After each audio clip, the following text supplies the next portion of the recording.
Hello, folks. Welcome to the second video lecture. This will be on the second part of the Hebrew Bible. And therefore, it should be used, this lecture, in tandem with quiz number 2 coming up this Monday.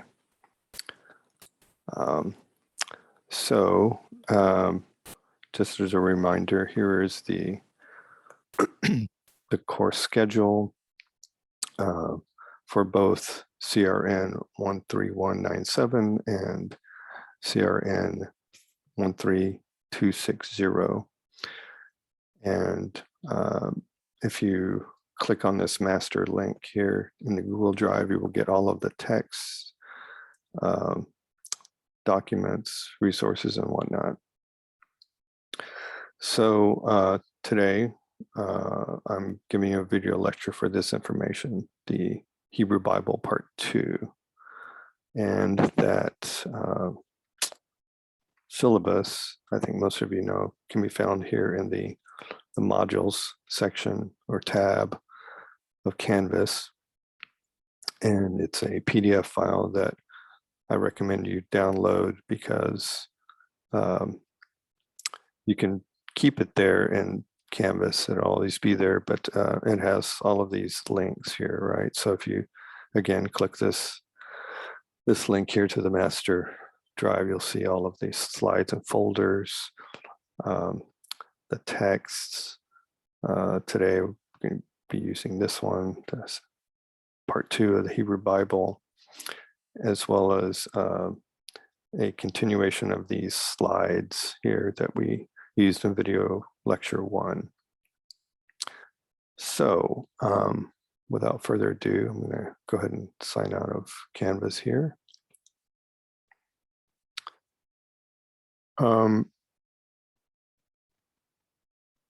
So last time we finished with the Garden of Eden and Adam and Eve being thrown out and Seth being born, and that was the end of Genesis 4, if you will. So what this book, the Norton Anthology of World Literature, does is it doesn't give you every single page of every single book of the Hebrew Bible, because then it would be the Bible. Instead, as an anthology, it provides excerpts or portions of particular readings, right? So here we move from the previous lecture, Genesis 1 through 4, they skip Genesis 5, and then now we're on Genesis 6 through 9. But even in this set of readings, you'll see that the books of 6 through 9 are kind of shortened. So this chapter 6, Genesis chapter 6, is largely about the flood, as you can see. And many of you are fairly familiar with this, especially those of you growing up in a Christian context. And I've highlighted some more salient or important parts I want to discuss. Says here at the beginning, and the Lord said,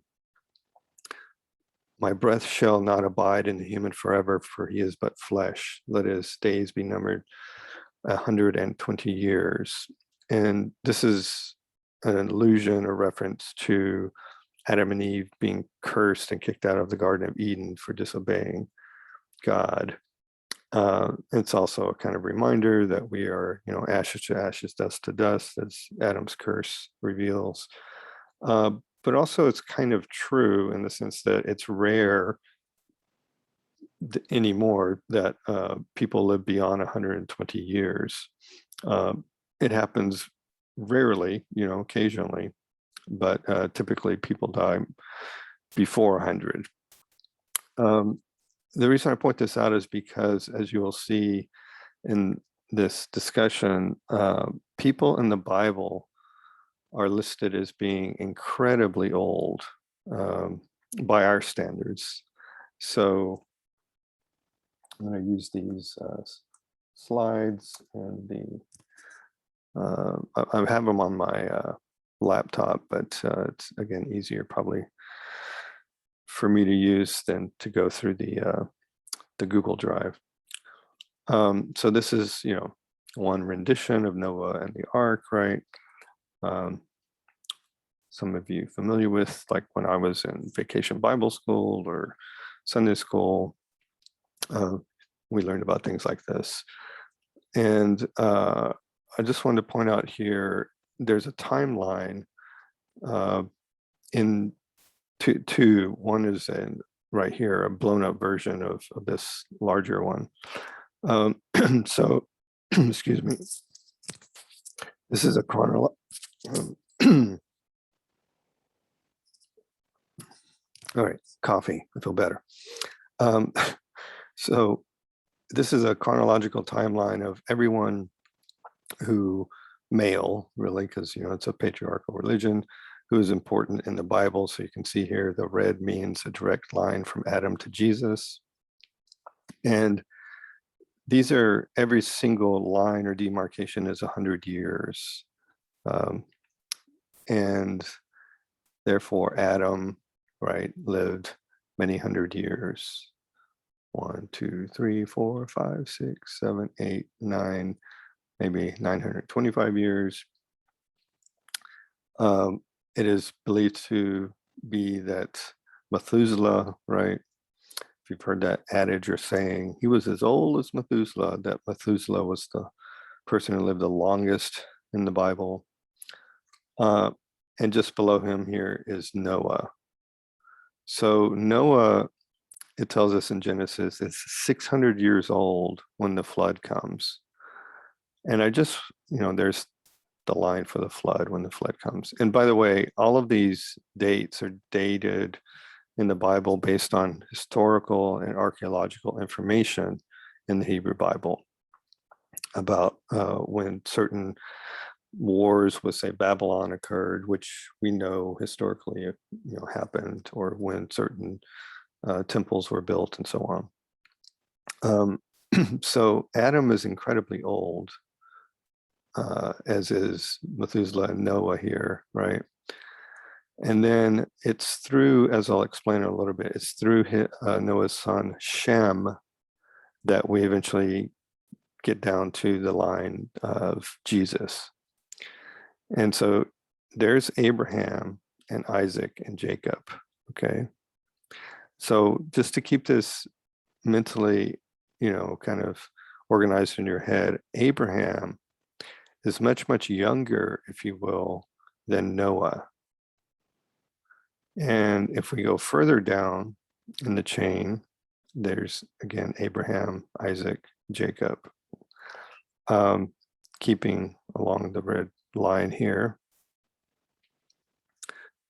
You'll see that if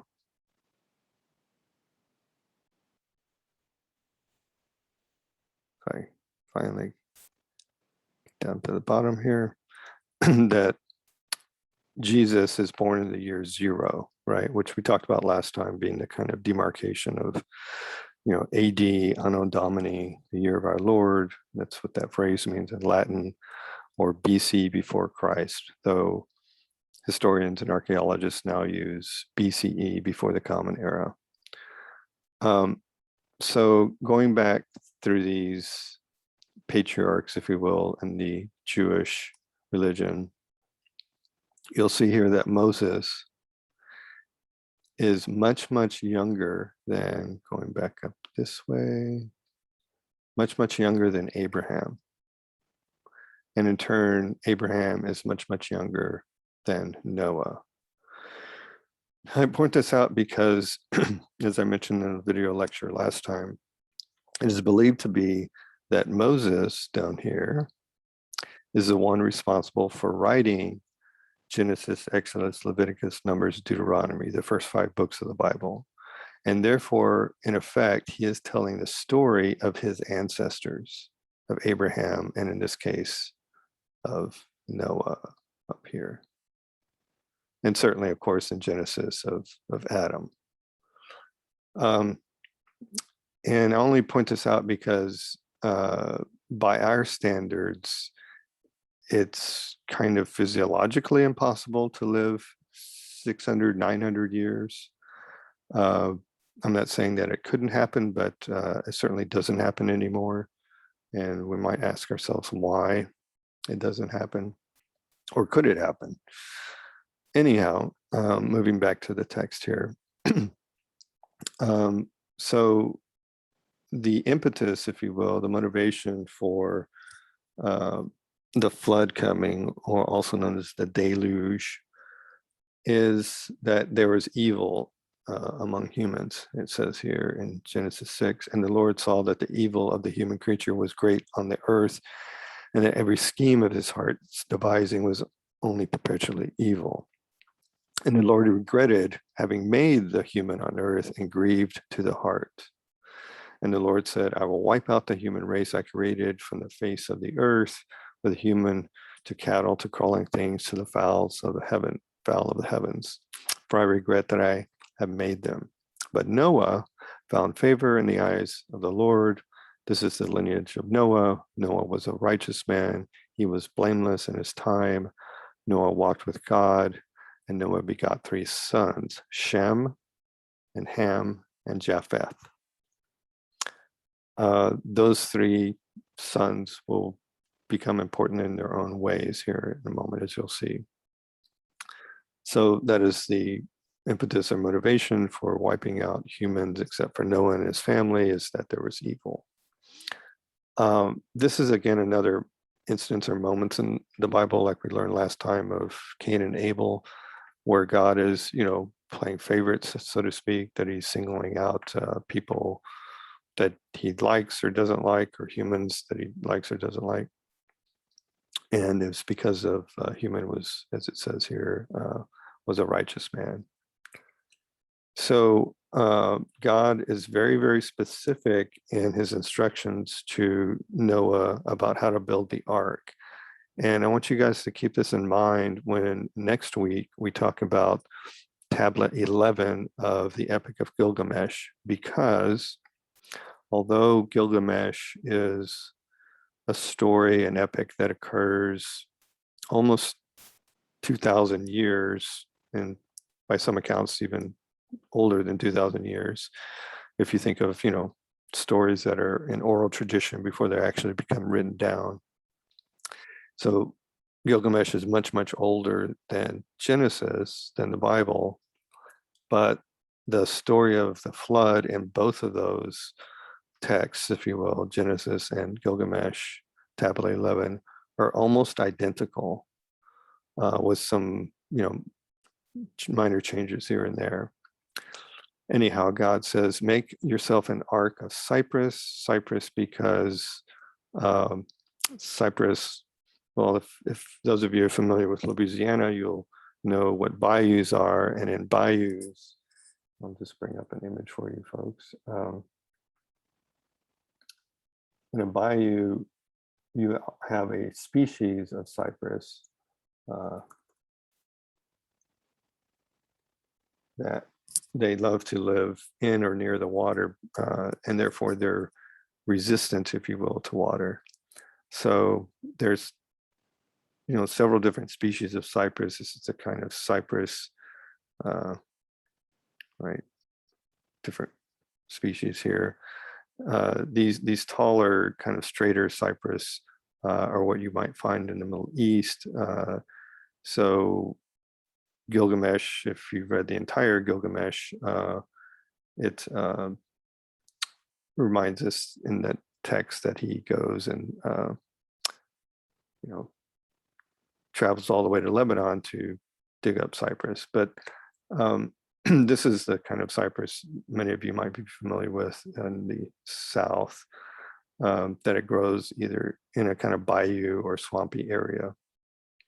And that's important for the art because, of course, it's going to be in water for a very long time. Make yourself an ark of cypress wood with cells or rooms. You shall make the ark and caulk, seal it inside and out with pitch. Pitch is another word for tar. If you've ever heard that phrase or adage, it was pitch black outside, meaning it was dark as tar. This is how you shall make it. And he's very, again, specific about measurements, 300 cubits, and a cubit is no longer, a measurement that we use. This is an ancient measurement of length. And depending on the, whether it's Babylonians or Israelites, it's a difference between, 17 to 21 inches or so, right? So it's, somewhere in between 1.5 feet and 2 feet. But if you take these measurements, 300 cubits, right, or 50 cubits wide, 30 cubits height, right, then it ends up being roughly like this. If I go to these slides again. So back in the Netherlands, Northern Europe, people actually built, this is a photograph, people actually built using those specific measurements, 300 cubits long, 100 cubits wide, 30 cubits high, and this is what it would look like. So they put a giraffe on here, a statue, if you will, to give you a kind of sense of scale of how big it would be. There's a windmill in the background to remind you where we are in the Netherlands. I'm just pointing this out because in the Bible here, it's very specific, or God is very specific about what Noah is supposed to take. And it comes here at the end of chapter 6. He says, "And I will set up my covenant or promise agreement with you, and you shall enter the ark, you and your sons and your wife and your wives and your sons with you. And from all that lives, from all flesh, 2 of each thing you shall bring into the ark to keep alive with you, male and female they shall be." So what we might call a pair, right? Male and female. From the fowl of each kind, so all kinds of birds, from the cattle of each kind, from all that crawls on the earth, lizards and whatever. 2 of each thing you shall come to you to be kept alive.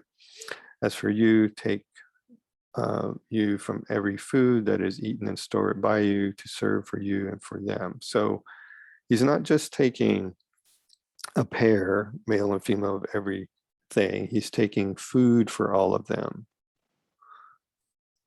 So just, try to wrap your head around this idea that how many creatures do you know on the planet?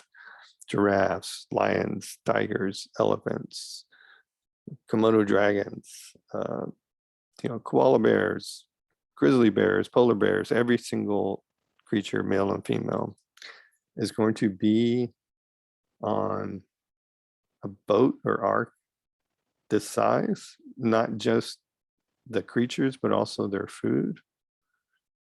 It's a bit, perhaps perplexing to think about.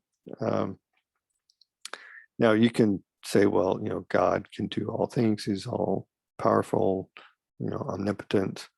But then it gets even more confusing when we skip from chapter 6 to 7, and God says, "And the Lord said to Noah, come into the ark, you and all your household, for it is you I have seen righteous before me in this generation. Every clean animal, take you 7 pairs, each with its mate. And of every animal that is not clean, 1 pair with its mate," right? So he just shifted. God said up here, 2 of each thing, and now he is saying in the next chapter, 7 pairs of each thing, which exponentially increases the number of creatures on the ark. again, is that possible? Just like, is it possible to live 900 years, almost a millennium? So one of the curious things that God demarcates or delineates here in the creatures is something right here where he says of every clean animal, right? And then those that are not clean. And some of you may already know this, but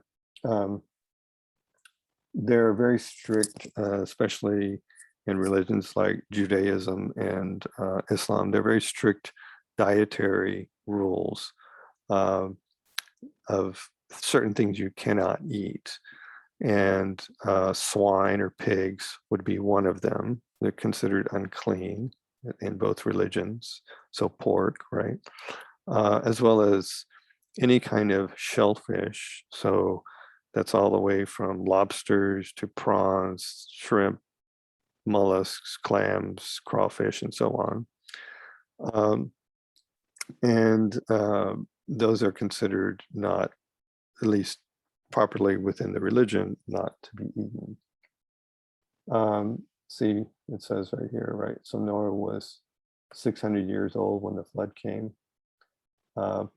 Pretty old by our standards, Now, again, if you want to believe that that is 600 exact years in our sense of years, then you're reading the Bible literally, which is fine to do. Just don't switch back and forth between literal and figurative.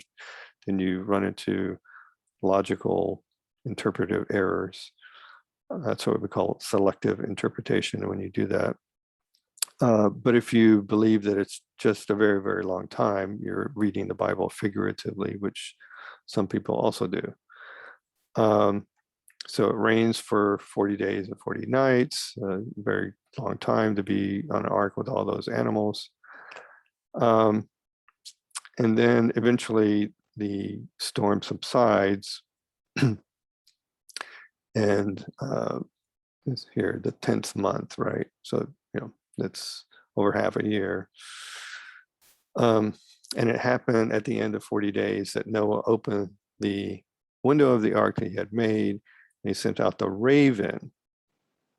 Okay, now, generally speaking, a raven is black or almost pitch black. And it went forth to and fro until the waters should dry up the earth. And then he sent out a dove to see whether waters had abated from the surface of the ground. I point this out because, again, next week when we talk about Gilgamesh, well, not Gilgamesh, but the person telling the story, Uttanapishtim, the story the character is sort of roughly equivalent to Noah, who also builds an ark. He first sends out a dove and then a raven. So the birds both appear in the story, but they're reversed. And so you all may remember, some of you may remember that this is what we call the dove of peace. So there's this notion or saying that if you want to reconcile with someone, you want to give them or extend an olive branch. So the dove comes back in its mouth with either an olive leaf or branch like this, right? As if to signify to the, what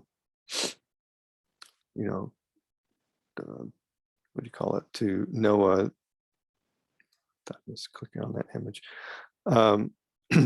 that, the troubles are over, the storm is gone, and therefore God has, basically let humans live. So this notion again of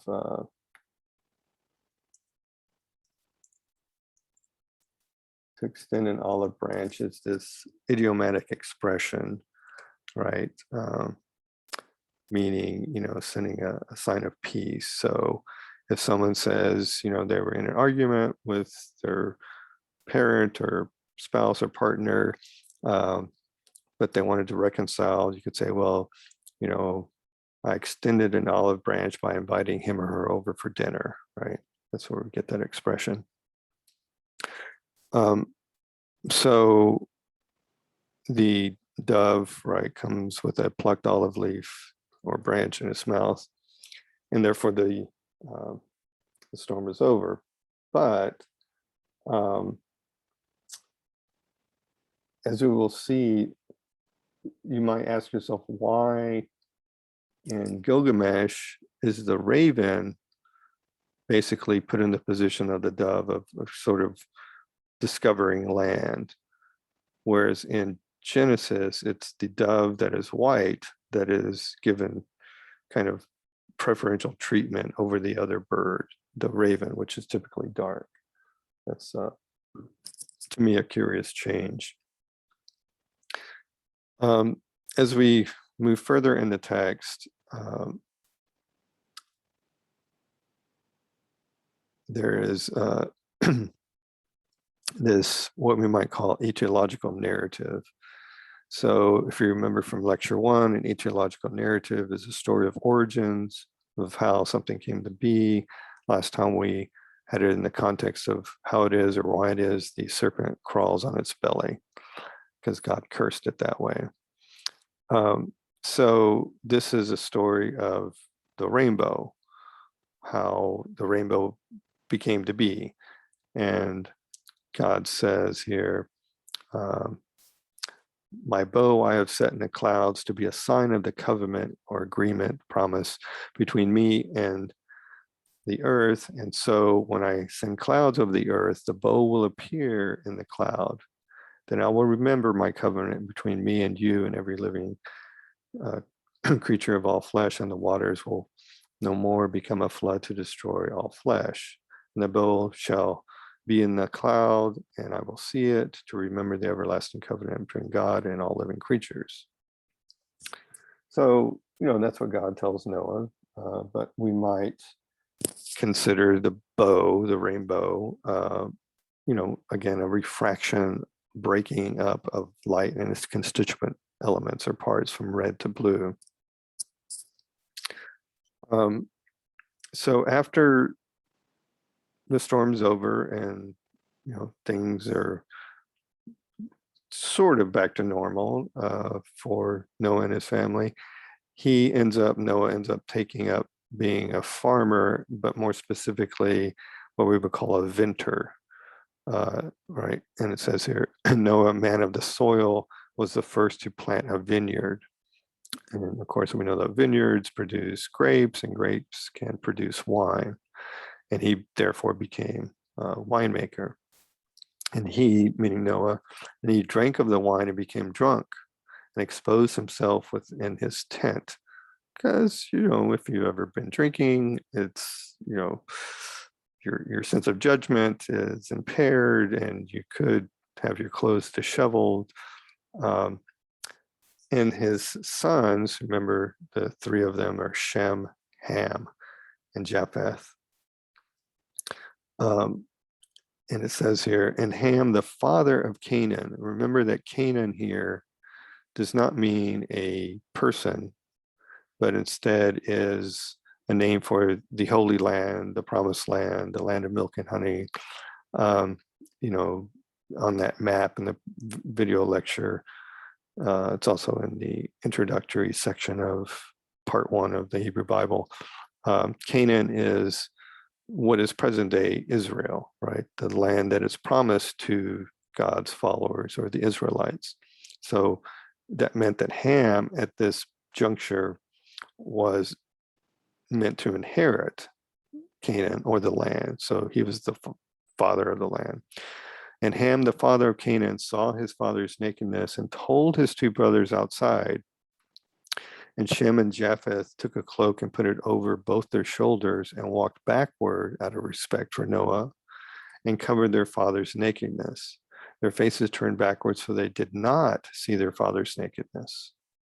And Noah woke from his wine, and he knew what his youngest son had done to him. And he said, right, cursed be Canaan, the lowliest, and therefore he's cursing Ham, Cursed be Canaan, the lowliest slave shall he be to his brothers. So what in effect is happening here is a rejiggering or redistribution of the birthright or inheritance that Ham was supposed to get, but is now going to Shem. And blessed be the Lord, the God of Shem, unto them shall Canaan or Ham be slave. So I point this out because if you read this footnote here down at the bottom, footnote 3, it's kind of interesting to think about the way in which Ham, one of the sons of Noah, becomes this stepping off point of one of the fractures, schisms, breaks in the lineage of Adam, if you will, and therefore, God's people. So I'll just read this whole footnote because it's kind of interesting and important.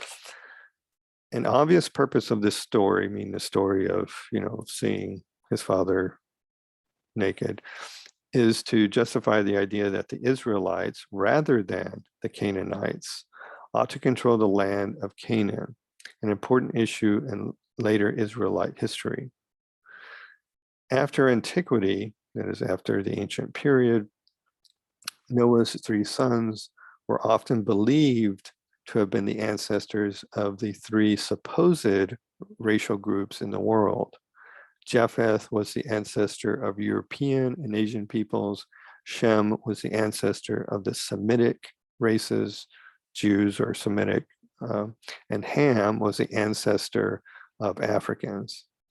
This interpretation goes well beyond the text itself and has often been motivated implicitly or explicitly by racism. So again, I want to point this out because some people in the past have used this story. So here are the sons of Noah, and they have used this story to say, okay, this is why people of darker skin, coming from Ham, if you will, even though he's Noah's son, are not preferred, but instead Shem, who is eventually, an ancestor of Jesus. Here you can see he's an ancestor of Abraham. And of course, Abraham has Isaac and then Jacob and so on. But along with the earlier story of Cain and Abel, where Cain kills Abel and then God exiles Cain from all of God's followers, this is another story in the Old Testament or Hebrew Bible where a people or a group of people are shunned, exiled, and therefore another group of people are given privilege or preference. And later, if I go here, later, the sort of later ancestors of Muhammad, right, of, like it says here, Israel's enemy, right? Israel being, of course, God's holy land and holy people. There's Abraham. So let me just go back up here, right? So Adam and Eve, right? They have Cain and Abel. Cain kills Abel. Cain is, exiled and then therefore theoretically wiped out because he was not on the ark. But then Seth, we don't know with whom, it was Eve or someone else. They produce a line that eventually leads to Noah. Noah produces these 3 sons. Ham is cursed and therefore becomes an enemy of Israel. But Shem is the one who ends up, walking with God, so to speak, and produces eventually the line leading to Jesus.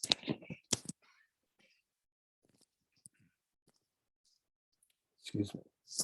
So this is kind of important to know because when we get to the Quran, what you kind of need to ask yourself is if Judaism, Christianity, and Islam, these three religions, all have the same exact God, why is it that they're at such odds with each other? Like if you think in, Israel currently, the Palestinians and the Israelites, or Israelis, excuse me, have been fighting each other, deadly fighting for, over half a century now. It's because they believe that either one has the more correct religion, right? And lays claim to that particular land, the land of Canaan that we just read about. So continuing in the text here, we get to this section about the Tower of Babel, and you can see here in the text, it's like I said earlier, it's just an excerpt. It's a very short kind of passage, but this is the gist of it here.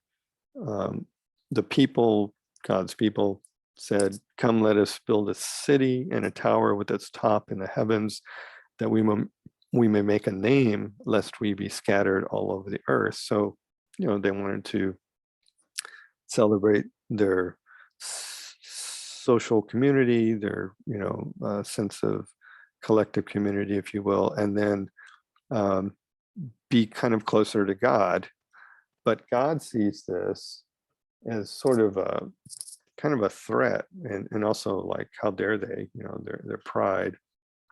It says, "And the Lord came down to see the city and the tower that the human creatures had built. And the Lord said, as one people with one language for all, if this is what they have begun to do, now nothing they plot to do will elude them. Come, let us," presumably Jesus or the angels or both, "come, let us go down and baffle their language there, so they will not understand each other's language." And of course, it's kind of hard to continue constructing and working together if we all speak different languages.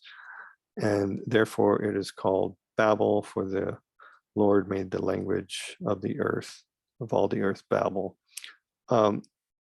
So this is the tower, or a representation of the tower, right, that they're building toward heaven to be closer to God.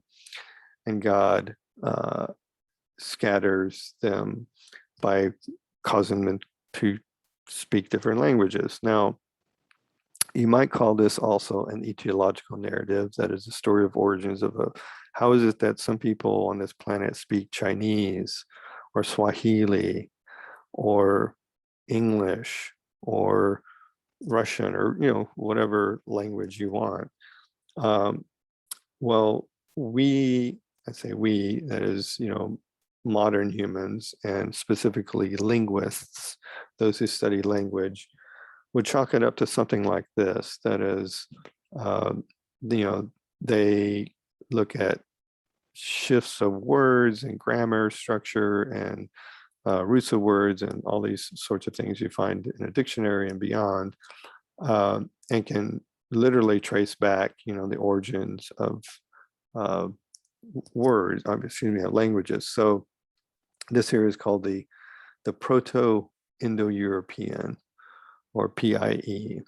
Proto meaning not quite Indo-European, but the sort of fundamental roots of what is both a collection of Indian, that is in India, not Native American, Indian languages, like over here, Sanskrit, which is an ancient Indian language. Here you see many of the current Indian languages, like Punjabi or Bengali, Hindi, which is the main Indian language, right? But on this branch over here, you'll see the Baltic and Slavic and the Germanic and Celtic and so on. If you go down to the Italic languages, you have what we call down at the bottom here, the Romance languages, all from Latin. not romance in terms of hearts and flowers, but romance like here, Romanian at the bottom, of words that, excuse me, languages that all have a similar grammar structure and kind of common root base of words from Latin. So Portuguese, Spanish, Catalan, which is a kind of similar Spanish, Provençal, which is a kind of French, Italian, Rato Romance, and Romanian. As opposed to what I'm speaking in now, which is English. Shakespeare actually wrote in English and spoke in English, even though the these and thous of like the same era he was living in of the King James Version of the Bible, even though that seems like it's holding us, it's actually considered modern English, as opposed to Old English, which is, I'll say some here from Beowulf, and it's, it's sort of, unless you study the language, undistinguishable from, or unintelligible from other languages. So here's the section in Beowulf where Beowulf meets the dragon for the third time. Thawas theod sheda hridin sita, frakna fu draka fata yemendeg, rasta antona rofentahem rumayeld. So Old English comes from West Germanic, and West Germanic comes from Germanic itself. And we know all this, and therefore the Tower of Babel, seems to be a nice convenient story for what we otherwise know as the spread of languages. And by the way, this pie chart, if you will, or PIE chart, is only the Indo and European branches, not the Asian or African languages, right? And of course, there are many more. Continuing in the text here, this is God's promise to Abraham in Genesis 12, 17, and 18. Again, notice they're not including all of the chapters of Genesis in this excerpt in the Norton Anthology. And this is God's promise to Abraham. Remember, Abraham is much older than Moses, and so Moses is telling the story of his ancestor. And the Lord said to Abram, which was his name to begin with before it was Abraham, the Lord said to Abram, "Go forth from your land and your birthplace and your father's house to the land I will show you. And I will make you a great nation. I will bless you and make your name great, and you shall be a blessing." This is the kind of language in the Old Testament or Hebrew Bible that gives present day Israelis the moral justification for claiming that land that they call Israel today, even though before they claimed it, and as we'll learn right after World War II, about 1945, 46, that there were Muslims and people living there hundreds of years before they came back to claim it. But this is the kind of, like God says here in the Bible, right, that, our forefather, ancestor, Abram, was given this land by God. And by the way, speaking of Abram to Abraham, this is one of the, what do you call it, techniques or outward signs where God makes people sort of like a halo, but by name, become righteous or be known as righteous, that he will change their name. So if you remember in the New Testament, on the road to Damascus, Saul has a conversion moment and his name changes from Saul to Paul. Here, Abram changes from Abram to Abraham, and then later his wife Sarai, because she's married to the first wife of Abraham, her name changes from Sarai to Sarah. And Abram was 99 years old, so almost 100, when he says again, I will establish this covenant with you, right? For I have made you the father to a multitude of nations, right? And he says it very clearly here, and I will give unto you and your seed after you the land in which you sojourn or journey, the whole land of Canaan, right? So there it is. the past and present day and future Jewish people can say, look, it's right there in Genesis. God has promised this land to us.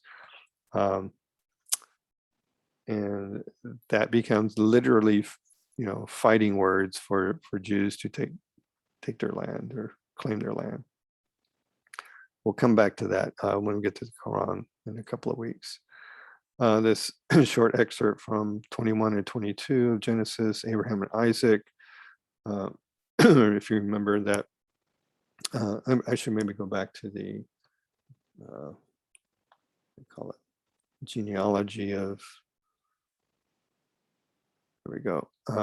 So Noah and his 3 sons, and Shem eventually through his lineage produces Abraham and Sarah, or Sarai first, her name is changed to Sarah.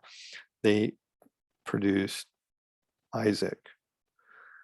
But when Sarah is too old to bear children, Abraham will take up with his second wife, who is actually an Egyptian slave girl, who Hagar is the chambermaid of Sarah. But because Sarah's barren now, an older age, Abraham takes up with Hagar, and she produces Ishmael. And Ishmael is yet another, just like up here, just like Ham. Ishmael is another jumping point off into the descendants of Muhammad, and therefore is Islam. So we're about to learn here the story between these 2 brothers, these twins. So Sarah and Abraham, Abraham's first child with Sarah is Isaac. Isaac has his wife Rebecca here, who then produce these 2 sons. Esau is the oldest. He comes out of the womb first, and Jacob is therefore the youngest. But Jacob, just like Abel was preferred over Cain in terms of sacrifice, and just like Shem is preferred over Ham and Noah's 3 sons, Jacob is preferred over Esau, because Esau will give up his birthright, and therefore Jacob will be the one who produces what are called the 12 tribes or 12 sons of Israel, as we'll see here. So moving on to this story of Esau spurning his birthright. There's this version here, it's a kind of graphic novel version here of the chapter 25. And it's just another way to tell the story with visuals. And Isaac is old, right? And here he is praying to God. And he says, and this is the lineage of Isaac, son of Abraham. Abraham begot Isaac, and Isaac was 40 years old when he took as wife Rebekah, daughter of Bethuel, the Armenian, from Paddan Aram, sister of Laban, the Aramean. And Isaac pleaded with the Lord on behalf of his wife, for she was barren. So God often listens to those he, considers righteous. And there's Rebecca, and she becomes pregnant. Again, this is a graphic novel representation. We have no idea what Rebecca actually looked like, or whether she wore a nose ring or what. Could have, who knows? But kind of like later, much later, when the messenger angel Gabriel appears to Mary, saying, "Mary, you will have son named Jesus, or in the Old Testament when um, God comes to Elizabeth and says, "You will have a son named John, John the Baptist." Um, God says to her, uh, "Two nations in your womb, two peoples from your loins shall issue. One people over the other shall prevail. The elder, the younger's slave." So the elder would be Esau, and the younger would be Jacob. So that goes back to exactly what I just said, to uh, put these slides back on the screen here. There's the story. Where is it? So that it is Esau who becomes, quote unquote, the slave, or less than, if you will, than Jacob, the younger brother. So in two nations, right? The Israelites versus the Edomites become, literally at war with each other. There's another slide in this right here. So oh,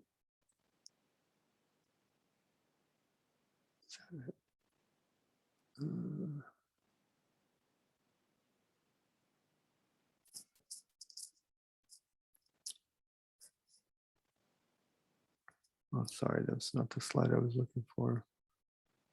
But in this in this map here, you can see it's geographical distribution, Semitic languages. This gives you an idea of the kind of territory, if you will, of peoples. The Egyptians, the Central Semitic. Again, the word Semitic means nomadic in its fundamental form. So present-day Saudi Arabia, people were wandering around. They had not, located a specific place. And notice right here, it says Canaanite, which is, again, present-day Israel, or Aramaic as a language, right? That's the language that Christ spoke. And we know for a fact that Christ spoke in the New Testament. And then continuing with this story, the two brothers come out, and again, Esau, who is all kind of ruddy and or red and hairy sometimes in the version, he comes out first, but the younger brother, Jacob, is holding onto the heel or foot of his older brother, as if to symbolically say that the younger brother will trip up the older brother. It says right here, and when her time was come to give birth, behold, there were twins in her womb. And the first one came out ruddy or reddish, like a hairy mantle all over, and they called his name Esau.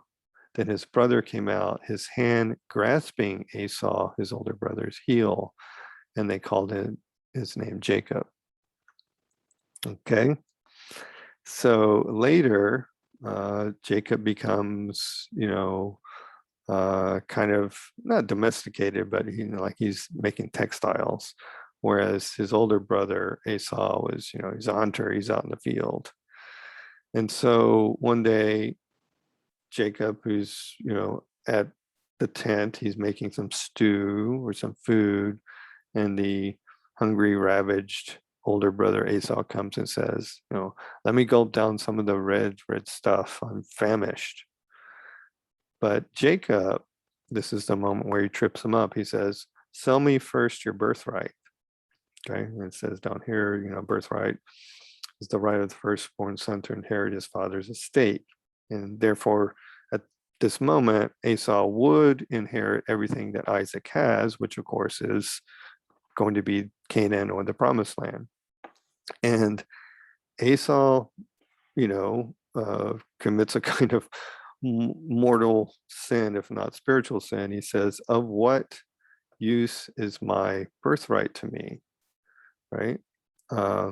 just give me some food, right? So he doesn't think it through, like what it would mean to God if he gives up his birthright, and he does, and he just says, okay, I promise, right? Because it says here that, and he swore to him that he would give up his birthright, which he does.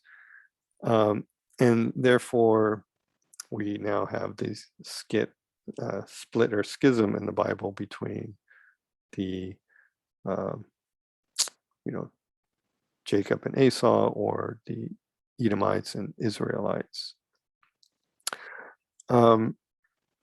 So that kind of sets us up for later discussions of not only the Epic of Gilgamesh, with the story of the flood, but also later discussions of the Quran and how it is that we got Islam in the first place, from all of these various breaks or shifts in the Old Testament of Judaism, which of course, Judaism comes first before Islam.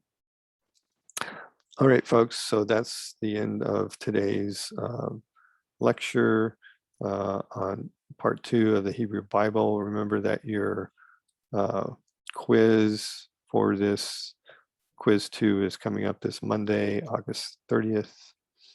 If you have any questions, please inbox me in Canvas. Have a good day and weekend. Take care. Bye-bye.